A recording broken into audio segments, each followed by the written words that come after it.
урматтуу көрүүчүлөр, кийинки темабыз талаптын баага болгон ийкемдүүлүгү жана жалпы киреше. Башкача айтканда, талап эгерде ийкемдүү болсо, талап ийкемдүү эмес болсо, бул жалпы кирешеге кандай таасирин тийгизет? Жалпы кирешеге кандай таасирин тийгизет? Эгерде сиз ийкемдүү товар сатсаңыз,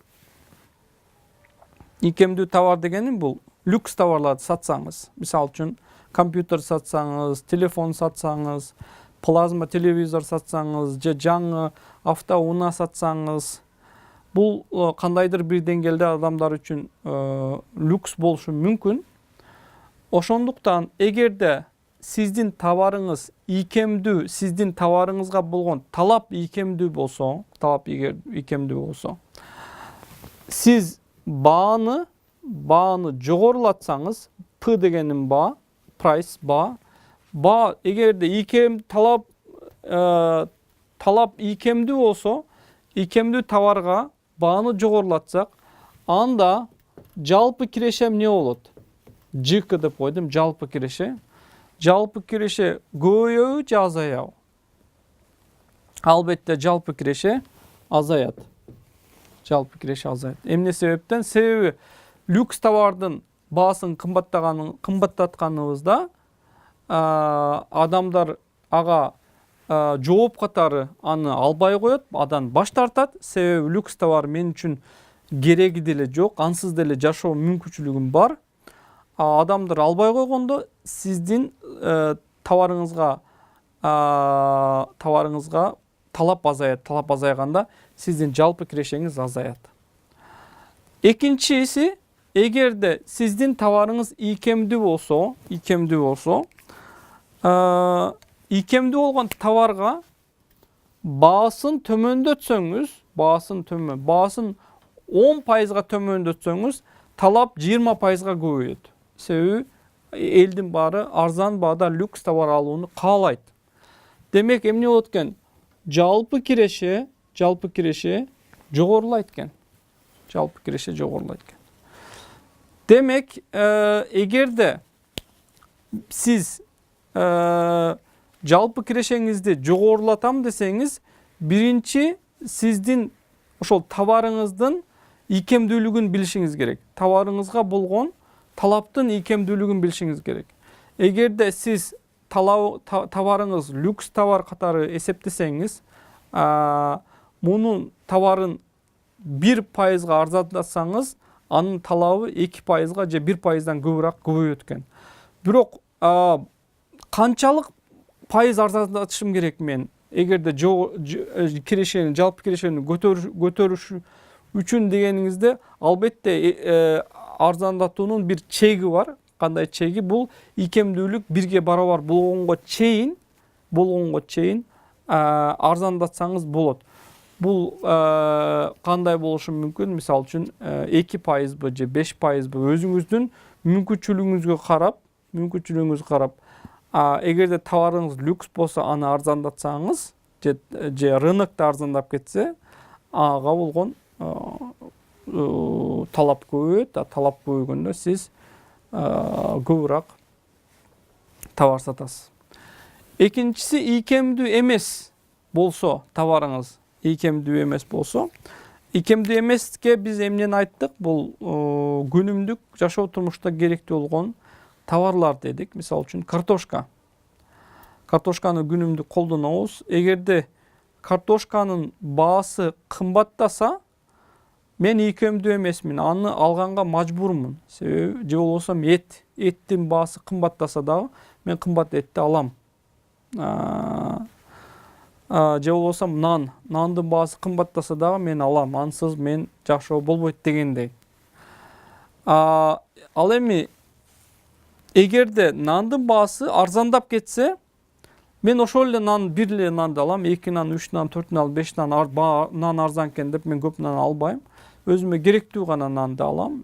Ошондуктан эгерде ийкемдүү товардын эгерде сиз ошол күнүмдүк товар сатсаңыз, албетте эгерде ийкемдүү товардын талабы ийкемдүү болгон товардын баасы кымбаттаса, баасы жогоруласа, анда сиздин жалпы кирешеңиз дагы жогорулайт экен.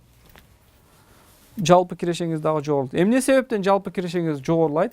Себеби адамдар кымбат товарды дагы алганга өздөрүн мажбур сезишет экен. Ошондуктан акчаларын бергенге ыраазы.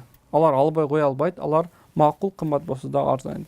Бирок сиз бул ийкемдүү эмес товардын баасын өзүңүз белгилей албайсыз. Буну рынок белгилейт. Башкача айтканда, талап жана сунуштун тең салмактуулугунун натыйжасында белгилүү болот. Эгерде сиз нан сатып атсаңыз, нандын рыноктук баасы төмөндөп кетсе, анда жалпы кирешеңиз дагы төмөндөйт. Себеби адамдар нан арзан деп көп нан албайт. Ошол эле арзан нанды ошол жерде алып кеткендиги үчүн бул жерде жалпы кирешеңиз дагы азайт. Демек, урматтуу көрүүчүлөр, урматтуу угуучулар, ийкемдүүлүк, эгер товарыңар ийкемдүү болсо, анда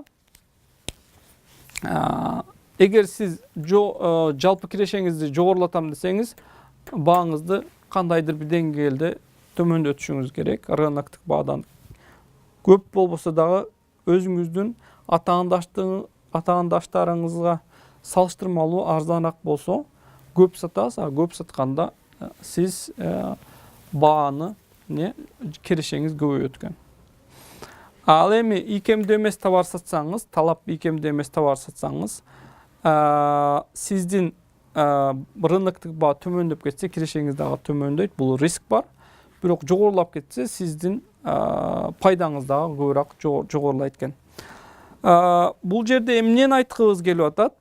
Бир өлкө экономикалык өнүгүүнү кааласа, экономикалык өсүүнү кааласа, адамдардын социалдык жана экономикалык абалын жогорулатууну кааласа, кандай товарды чыгарыш керек? Рынокко ийкемдүү эмес товар, башкача айтканда айыл чарба продуктыларын чыгарышыбыз керекпи? Же болбосо ийкемдүү, башкача айтканда бренд товарларды чыгарышыбыз керекпи?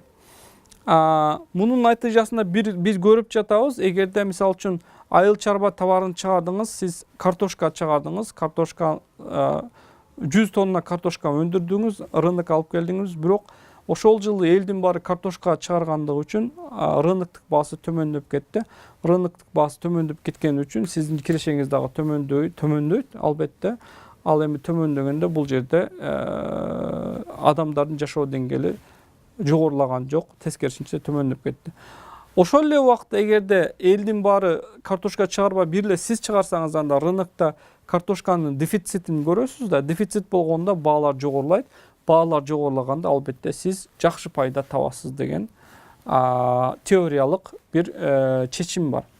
Ал эми сиз бренд бир товар чыгарсаңыз, бул бренд товар люкс болгондугу үчүн кандайдыр бир деңгээлде, эгерде сиз аны дагы кымбат сатам десеңиз, сизге болгон талап азайып, кандайдыр бир деңгээлде кирешеңиз азайышы мүмкүн.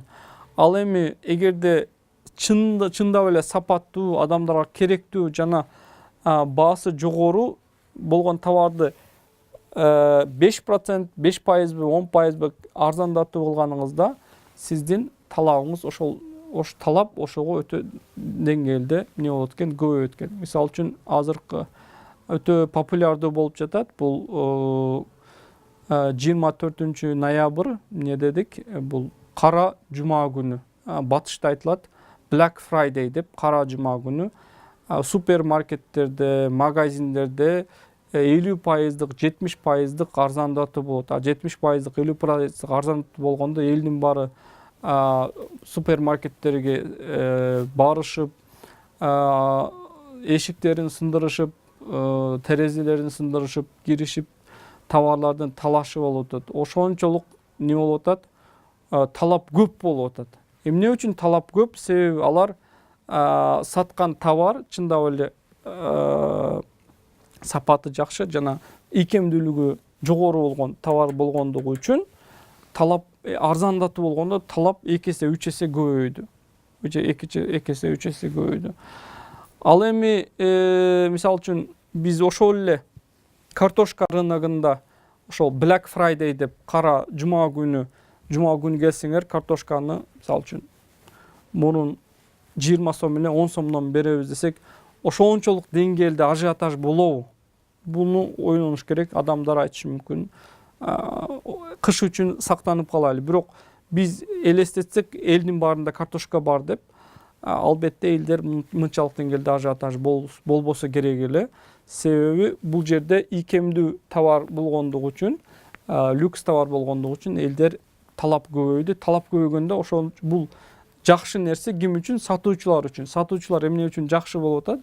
Себеби алар арзандатканда талап көбөйүп атат. Талап көбөйгөндө алардын жалпы кирешеси дагы көбөйөт. Жалпы кирешесин көбөйгөн деген бул ошол кирешенин өздөрүнүн пайдасы дагы жогорулатып атат деген түшүнүк пайда болот. Дагы бир мисал айта кетейин, урматтуу көрүүчүлөр.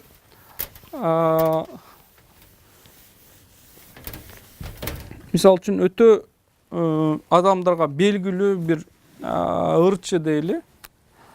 Ырчы концерт бермекчи. Бул концерт бергенде, мисалы үчүн концерттерге барганыңарда, филармонияда болсун же бир башка залдарда болсун, биз билет сатып алабыз. Бирок билеттин баасы мисалы үчүн 300 сом дейт. Бирок кассага барганыңарда ал жерде 300 сом эмес, 500 сомдук билет дагы бар, 200 сомдук билет дагы бар, 300 сомдук билет дагы бар.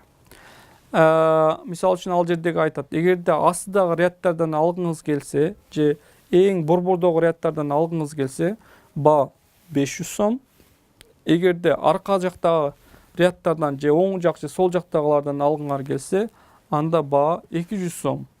Же бул жагынан алгыңар келсе, ал жердегилер 100 сом сыяктуу ар түрдүү бааны көрөбүз. Эмне үчүн баа баарына бирдей эмес, эмне үчүн алар бөлүнүп калган. Урматтуу көрүүчүлөр, дагы бир мисал катары мен силерге айта кетейин.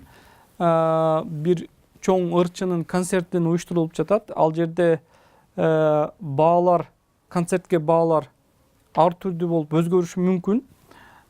Мисалы үчүн ошол бир чоң залда же бир стадиондо концерт берип жатса, ал жерде 20 000 орундук бар дейли. 20 000 орундук. Ал жерде 20 000 орундуктун баардыгын $50 саткан жакшыбы, же аны бөлүп ар түрдүү баада сатканда көбүрөөк пайда табабы деген суроо болушу мүмкүн. Мисалы үчүн, эгерде биз баардык орундуктарды $50 сатсак, 20 000 орундукту $50 сатсак, биздин кирешебиз $1 миллион болот экен. Ал эми биз төмөндөгүдөй кылсак, эгерде биз бааны $50 эмес, $120 деп, $120 деп, 20 000 кишинин жарымына сатсак, 10 000 кишиге гана сатсак, ал жерде биздин кирешебиз $1 200 000 болот экен. Демек, буларга караганда көбүрөөк болот экен. Бирок бул жерде стадиондун жарымы толот, жарымы толбойт. Биз үчүн кандай пайда керек? Биз үчүн стадион дагы толсун, экинчиси көбүрөөк акча табайлы. Аны кандай уюштурсак болот экен?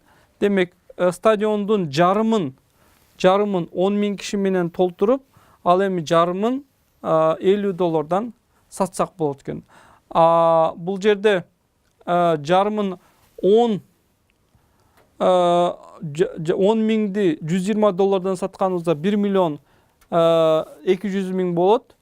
Ал эми 10 000, калган 10 000-ине $50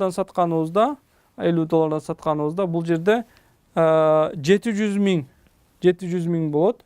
Себеби анын 700 000 эмес, 500 000 болот. Себеби 1 миллиондун жарымы болот. Себеби 20 орун эмес, 10 орун болгондо 500 000 киши болот. Ошондуктан жалпысынан 1 миллион 200 000 плюс 500 000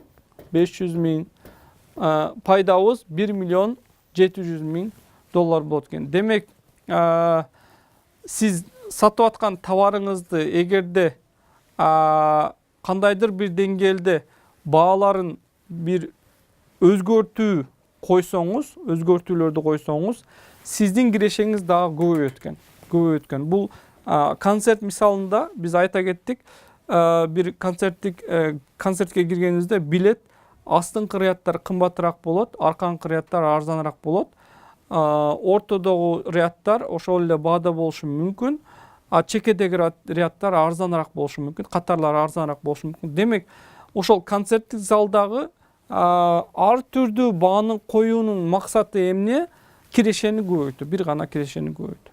Сиз демек буну биз диверсификация же болбосо бөлүштүрүү дейбиз. Ар түрдүү бааларды коюу, бир эле товарга ар түрдүү бааларды коюу. Анын эмнесине коесуз? Ошол сапатына жараша, мисалы үчүн алма сатып атсаңыз, анын сапатына сорттоп бөлүп, ошого жараша бааларды койсоңуз, сиздин кирешеңиз көбүрөөк болот экен.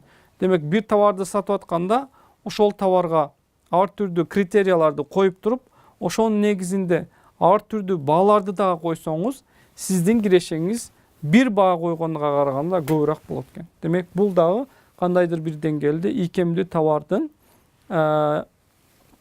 баа өзгөртүү саясаты менен кирешени көбөйтүүнү көрсөткөн бир учур болуп эсептелет. Көргөнүңүздөргө чоң рахмат.